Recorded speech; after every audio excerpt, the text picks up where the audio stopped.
Imaginez, à 26 ans, un jeune chanteur inconnu monte sur scène pour la première fois, en une seule chanson, les bals populaires, il explose les charts, vend des millions et pose les bases d'une fortune qui dépassera les 300 millions d'euros. Ce jeune homme? Michel Sardou, la voix rauque qui a enflammé la France pendant un demi-siècle. Mais aujourd'hui, en 2025, où est passé tout cet argent? Que fait-il de sa vie multimillionnaire, retiré des projecteurs? Abonnez-vous dès maintenant et activez la cloche pour ne rien rater de ces histoires de légendes françaises. Et likez cette vidéo si vous êtes prêt à plonger dans le luxe discret d'une icône. Dans le monde étincelant de la chanson française, peu de noms portent autant de poids ou de richesse que celui de Michel Sardou. Avec une carrière de plus de 50 ans, plus de 100 millions de disques vendus et une voix qui a marqué toute une époque, Sardou a gagné non seulement un statut de légende, mais aussi une fortune colossale qui frôle les 300 millions d'euros selon les estimations les plus fiables. Aujourd'hui, âgé de 78 ans, officiellement retiré de la scène comme du théâtre, il mène une vie de luxe discret, niché dans les collines baignées de soleil du sud de la France, loin du tumulte parisien et des projecteurs de Bercy. Mais d'où vient tout cet argent? Que fait-il de sa fortune? Et quelle est vraiment la richesse de l'homme derrière les lacs du Connemara? Si cette intro vous a accroché, likez tout de suite et abonnez-vous pour plus de secrets sur les stars. Plongeons dans le style de vie multimillionnaire de Michel Sardou en 2025, entre villas en bord de mer, investissements haut de gamme et goût raffiné pour les plaisirs discrets, héritage d'une vie entière passée sous les feux de la rampe. Michel Sardou n'a pas seulement fait de la musique, il en a fait un empire. À une époque où beaucoup d'artistes peinent à rester dans l'air du temps, il a prouvé, même au crépuscule de sa carrière, que la célébrité pouvait encore être extrêmement lucrative. Selon People With Money, entre septembre 2023 et septembre 2024, il aurait gagné la somme stupéfiante de 58 millions d'euros, ce qui l'aurait couronné chanteur français le mieux payé de l'année. Ce montant ne provenait pas d'un album ou d'une ultime tournée, mais d'une vie entière de gestion avisée, de revenus diversifiés et d'une fidélité du public rare sur plus d'un demi-siècle. Et si vous adorez ces chiffres fous, mettez un like et commentez votre chanson préférée de Sardou pour booster l'algorithme. Le socle de sa fortune reste bien sur la musique. Au fil de sa carrière, Sardou a vendu plus de 100 millions de disques. Un chiffre qui le place parmi les icônes mondiales, tant par son influence culturelle que par ses ventes colossales. Des albums comme Du Plaisir, écoulés à 800 000 exemplaires en 2004, ont généré des millions d'euros. Mais Sardou n'a jamais voulu se reposer uniquement sur les ventes de disques. Ses tournées, connues pour leur ampleur et leur théâtralité, ont rempli les plus grandes salles de France, de Paris à Marseille, engrangeant des dizaines de millions en recettes. Son catalogue de droits d'auteur, couvrant plusieurs décennies de tubes, continue de lui rapporter des redevances annuelles substantielles, ses chansons restant des incontournables à la radio, dans les spectacles publics et même sur les plateformes de streaming. En 2025, ces royalties passives représentent encore une part énorme de ses revenus, preuve que les classiques ne meurent jamais. Abonnez-vous si vous voulez qu'on décortique plus de carrières comme celle-ci. C'est toutefois la manière dont il a réinvesti ses gains qui l'a vraiment propulsé parmi les grandes fortunes. Bien avant que les célébrités ne se lancent massivement dans les affaires, Sardou avait déjà diversifié ses activités. Au début des années 2000, il lance à Paris une chaîne de restaurants au nom provocateur, chez le Gros Michel. Il y joue sur son image d'homme franc, râleur mais gourmet. Les établissements attirent fans et habitués autour d'une cuisine française traditionnelle revisitée et connaissent un succès rentable pendant plusieurs années. Il cède ensuite à la mode avec la marque Sardou Séduction, une ligne de vêtements jeunes conçue avec des créateurs français et inspirée des thèmes chers à son œuvre, la rébellion, le patriotisme et le romantisme. Sans devenir un mastodonte comme Lacoste ou Zadig et Voltaire, la marque s'impose dans un créneau rentable, notamment auprès des jeunes nostalgiques de la pop française rétro. Son parfum signature, l'eau de Michel, voit le jour peu après. Un mélange de notes masculines classiques et d'accents modernes. Destiné à un public fidèle et collectionneur, il devient un objet culte générant des revenus réguliers grâce à des éditions limitées. Mais le projet le plus audacieux et le plus incertain reste son aventure dans l'élevage de chevaux. Pendant plusieurs années, Sardou investit lourdement dans la sélection et l'entraînement de pur sang, espérant décrocher la victoire sur les hippodromes. Les résultats furent mitigés. J'y ai jeté de l'argent, confia-t-il au Pays d'Auge, mais je finissais toujours 4e ou 5e. Ça me rendait fou. S'il sort déçu, il admet avoir gagné plus que la plupart des éleveurs amateurs et avoir récupéré une partie de sa mise grâce aux ventes et aux prix remportés. Une leçon de vie, même les échecs rapportent quand on sait couper les pertes. Likez si vous avez déjà investi dans un rêve fou. C'est toutefois l'immobilier qui s'avéra être son meilleur pari. Au fil des années, il a constitué un portefeuille impressionnant de biens de luxe à Neuilly-sur-Seine, en Normandie et en Floride. Tous revendus plus tard avec de fortes plus-values.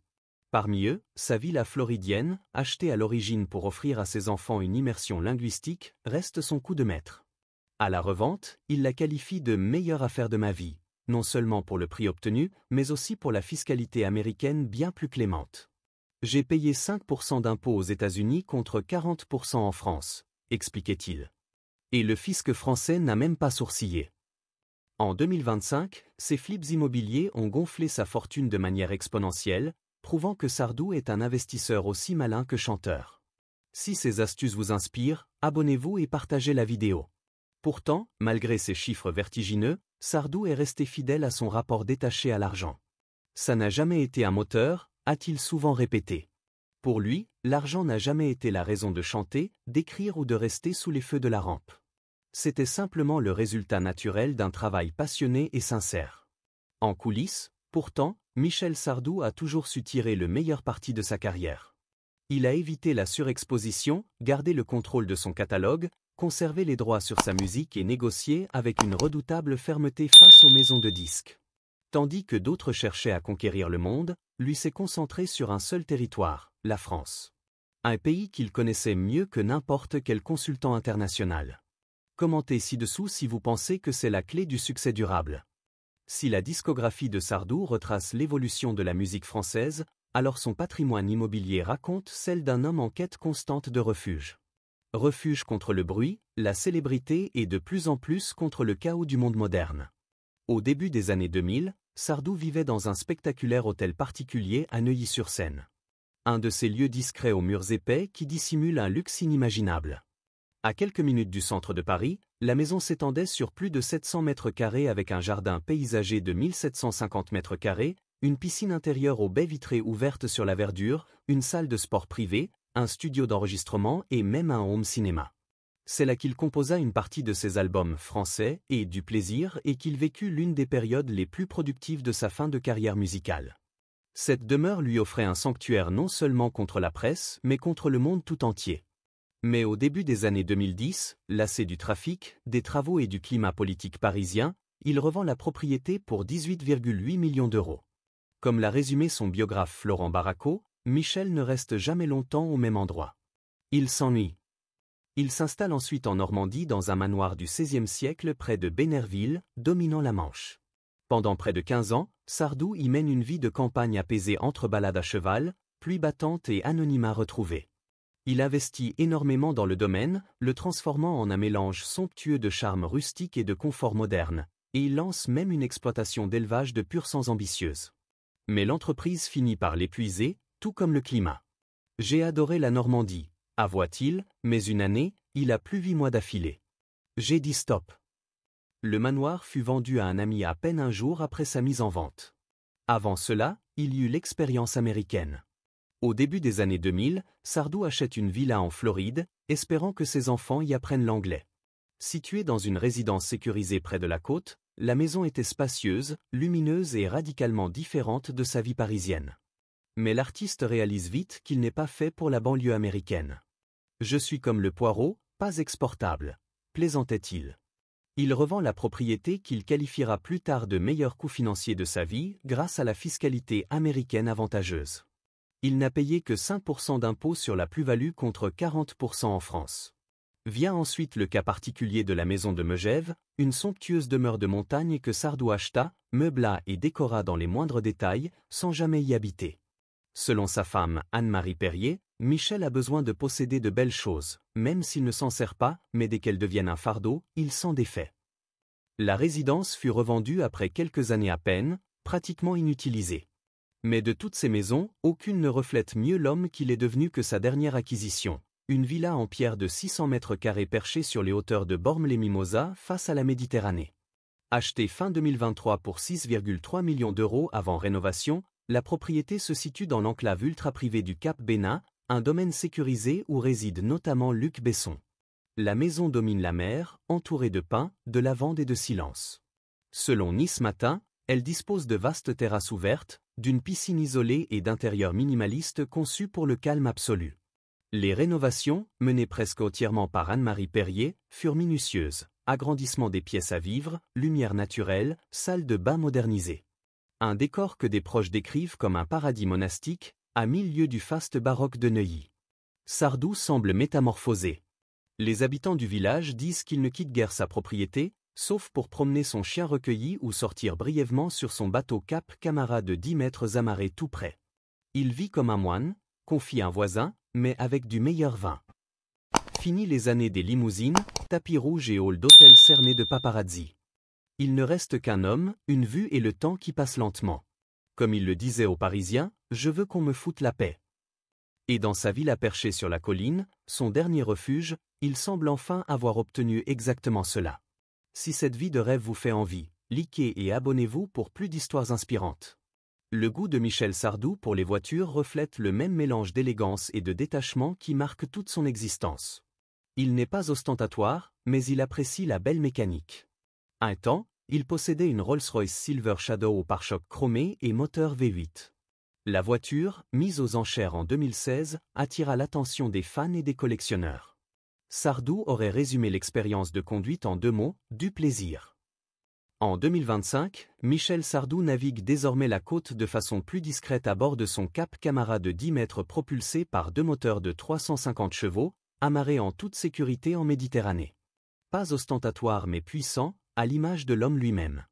Fait intéressant, bien que Sardou puisse facilement se payer un jet privé, il n'en possède aucune trace. Ses déplacements se font via des vols commerciaux ou loués, signe de cette praticité terre à accent grave terre qui se cache derrière son allure glamour. Partagez cette vidéo si vous préférez le luxe discret au bling-bling. Sardou n'est pas une célébrité typique. Férocement opiniâtre et intrépide face à la controverse, il a été qualifié de grincheux, provocateur et impossible à étiqueter. Mais derrière cette carapace se cache un homme attaché à la paix, la confidentialité et au sens de sa vie. Dans un rare moment de confidence, il confia à Paris Match. Quand la fortune est venue, j'ai acheté les voitures et les maisons que je voulais, mais l'argent n'a jamais changé qui j'étais. Je vis bien et je donne, mais sans le crier sur les toits.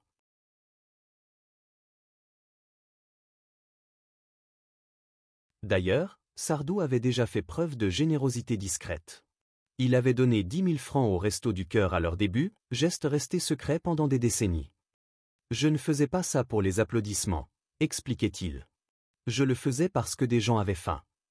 Aujourd'hui, sa philanthropie reste mesurée et discrète, dons anonymes, participation à des galas, soutien à des programmes artistiques pour les jeunes défavorisés. Commentez si vous admirez ce côté humain. En mars 2023, le rideau tombe enfin sur l'une des carrières les plus emblématiques de la musique française. Michel Sardou, dont la voix avait résonné dans toutes les salles de Bercy à Bordeaux, dit adieu à la scène. Sa tournée finale, Je me souviens d'un adieu, culmine avec 2 concerts complets à Paris La Défense Arena, rassemblant plus de 40 000 fans pour un dernier au revoir émouvant. Plus de 100 000 billets vendus, des mois d'ovation, une triomphale réussite commerciale et critique. Mais pour Sardou, ce n'était pas une victoire, c'était une clôture. Backstage, après son dernier show, visiblement ému mais déterminé, il confia aux Parisiens, la musique est finie, le théâtre aussi.